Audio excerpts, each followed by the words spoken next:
As an overnight stocker at a suburban grocery store, my life had settled into a comfortable, if somewhat lonely, routine. By day, the store was a bustling hub of community life. But by night, when I clocked in, it transformed into my silent kingdom. My job was simple: receive the midnight delivery and restock the shelves before dawn. I always relished the stillness of those hours. The solitude gave me space to think, to exist away from the constant noise of the world. It was during the summer that everything changed, the season when nights were shorter but felt infinitely longer. That night started like any other. I locked the front door at 11 p.m., waved goodbye to the last of my colleagues, and settled in to wait for the delivery truck. The familiar hum of its engine broke the silence of the night, and I began the methodical process of unloading and restocking.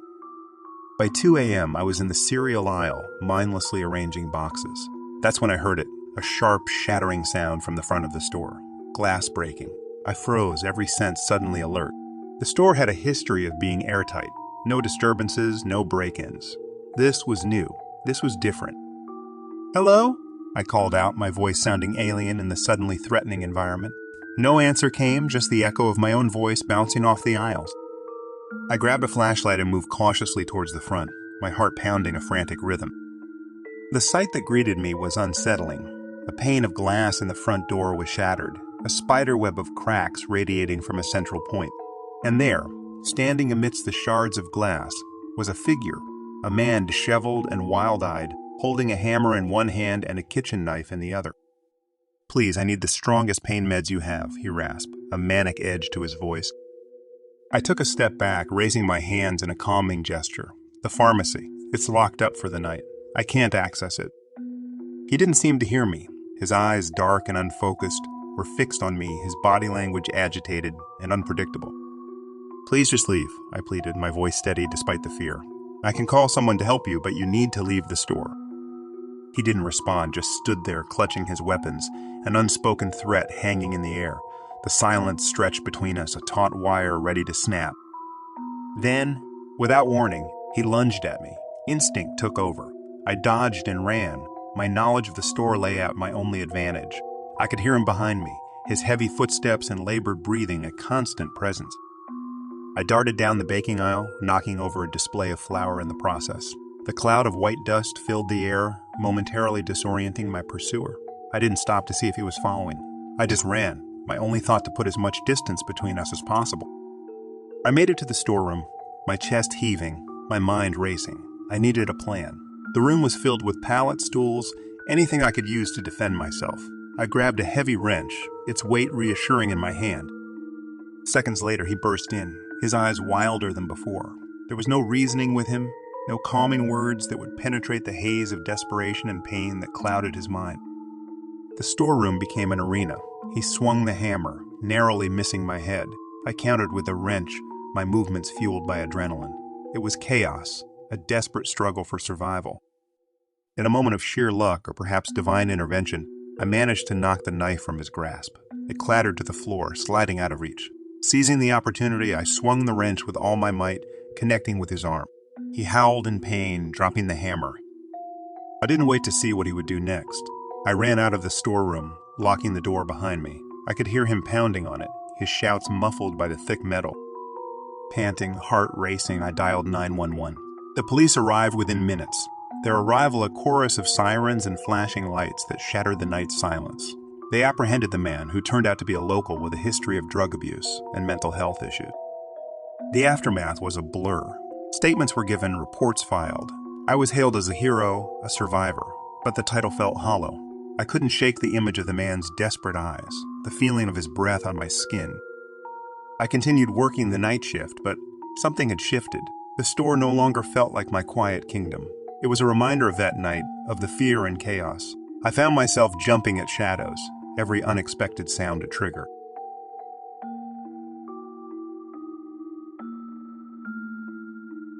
I don't do nights anymore, but for years I did nights in residential care facilities. One of the spookiest was in a soul-charged dementia facility. 15 D3 residents and no one but me to keep an eye on them all.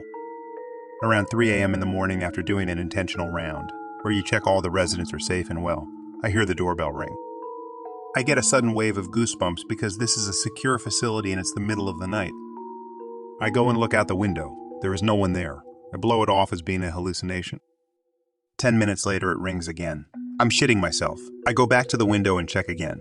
No one there, but I look across the street and a strange car is parked there. I take a photo of it just in case, and then I go back to my station where I've been playing a game of Match the Card Suits with a delightful but very demented lady. I sit down and she looks at me and says, "What did the gentleman want, dearie? He looked like he had a bad night and needs a cup of coffee."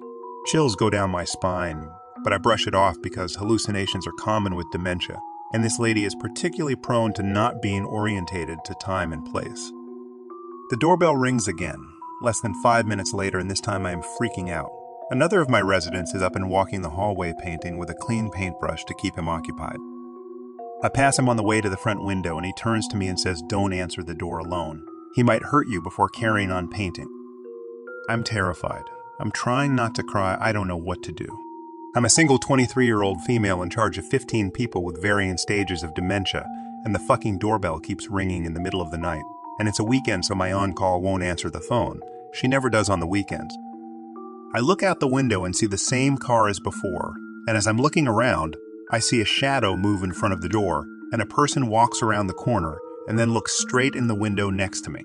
We make eye contact and I scream. My residents start freaking out. I'm freaking out and the guy just bolts. I call the police. They turn up. It's chaos because I have 15 residents who have all been woken by the commotion and now have 2 police officers in their space. My on-call isn't answering her phone, and I'm struggling to deal with the whole situation. Eventually, after many cups of tea and Milo and 2 lots of PRN meds for the more challenging residents, we're mostly settled. It's now 7 a.m. and the handover shift arrives of a nurse and a caregiver. I tell them what happened, and they tell me there was a woman down the road whose house was broken into and she was attacked in her bed by a drug seeker who ransacked her house looking for drugs. I have an internal meltdown because we have drugs in the cupboard in the medroom. Good drugs too. Morphine, methadone, fentanyl, etc. I can't help but wonder if he was intentionally looking for us and just took the next best option. For reference, the facility was an old converted boarding house in a gentrified area, so lots of old doctors' houses in the area. Easy to mistake the home I worked at for a regular house. I left that job not long after because they refused to hire a second person to work the nights, despite it being understaffed, according to best practice guidelines.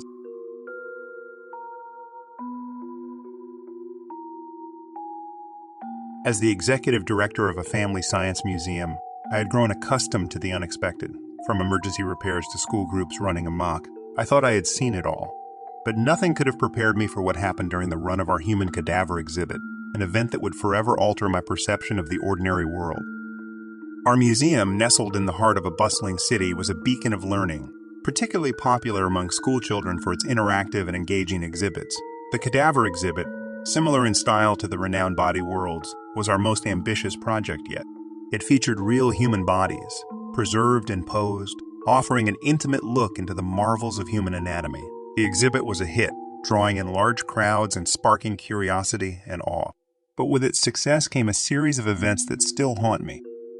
It started one night, a few weeks into the exhibit's run. My phone rang at 2 a.m., jolting me awake. It was the alarm company, informing me that motion sensors had been triggered in the exhibit hall. Perplexed, since no exterior window or door alarms had gone off, I drove to the museum, my mind racing with possibilities of what could have tripped the sensors. The museum was a different world at night, the usual hum of activity replaced by an eerie stillness. I entered the exhibit hall, flashlight in hand, the beam cutting through the darkness. The cadavers, once fascinating specimens of science, now took on a macabre presence in the dim light. Their posed forms, frozen in time, seemed almost too lifelike in the silence of the night. I walked among them, my footsteps echoing in the vast space, checking every corner and display for any sign of disturbance. But everything was as it should be. Nothing was amiss. I left feeling unnerved, but attributed the incident to a glitch in the security system. A week later, it happened again. The same scenario. A call in the dead of night, motion sensors triggered, no sign of exterior breach. Once more, I found myself alone in the exhibit hall, the cadaver as my silent companion. This time, however, I felt a palpable sense of unease, a feeling that I was not alone. Each creak and whisper of the building set me on edge. Again, I found nothing out of place. The third time the alarm went off, I was hesitant to answer the call. The unease from my previous visits lingered in my mind, a persistent whisper that something was not right. but duty compelled me to go. As I entered the exhibit hall that night, the air felt different, heavier. The beam of my flashlight seemed to struggle against the darkness, the shadows deeper and more pronounced.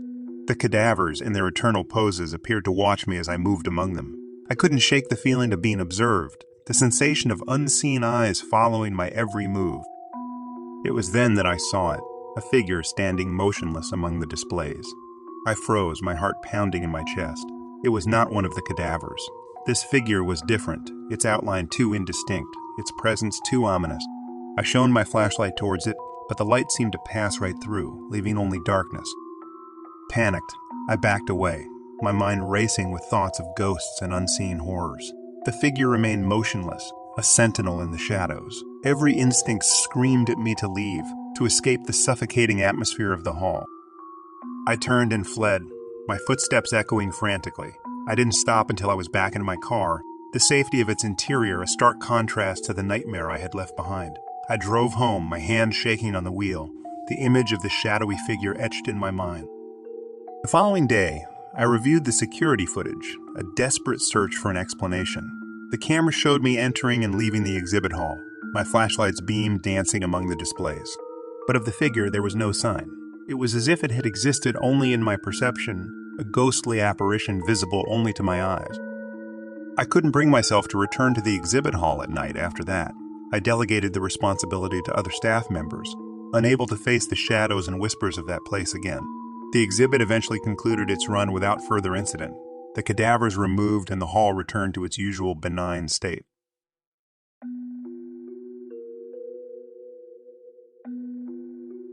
It was around 2 a.m., the time when the city starts to quiet down after the midnight rush. I was on my last delivery of the night, a simple drop-off at an apartment complex on the edge of town. The complex was a labyrinth of identical buildings, poorly lit and eerily silent. Finding the right apartment took me almost 4 minutes, a frustrating detour that had me circling back and forth in the dim light. As I finally located the right door and completed the delivery, I felt the fatigue of the long night weighing on me. Eager to get back to my car and head home, I quickened my pace, turning the corner of the building with thoughts of my warm bed foremost in my mind. That's when I saw him, a figure, standing eerily still next to the driver's side door of my car, his face obscured by the shadows. He was just staring into the car, motionless, as if in a trance. A cold shiver ran down my spine. Something about the scene felt profoundly wrong. I hesitated, unsure of what to do. My first instinct was to confront him. "Hey, what are you doing, man?" I called out, trying to sound more confident than I felt, but he didn't react. He didn't move or speak. The silence stretched between us, thick with tension. I took a few tentative steps forward, my heart pounding in my chest. The distance closed and I could see him more clearly. His appearance was disheveled, his clothes unkempt, but it was his expression that unnerved me most. His eyes were fixed on the car window, unblinking, and when he finally turned to look at me, he grinned, a slow, unsettling curl of the lips that didn't reach his eyes. The grin sent a wave of nausea through me.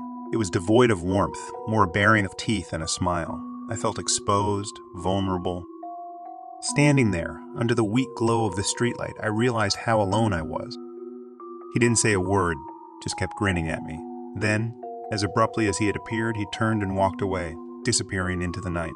His departure was as silent and enigmatic as his arrival. I stood there for a moment, trying to make sense of what had just happened. My mind raced with questions. Who was he? What did he want? Was this some kind of bizarre prank or something more sinister? Shaken, I got into my car and locked the doors.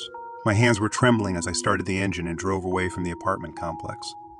The familiar streets now seemed alien, every shadow a potential threat, every passing figure a cause for alarm. The next day, I reported the incident to my boss, explaining what had happened. He listened, concerned, and suggested I take a few nights off. I agreed, grateful for the chance to distance myself from the late-night deliveries.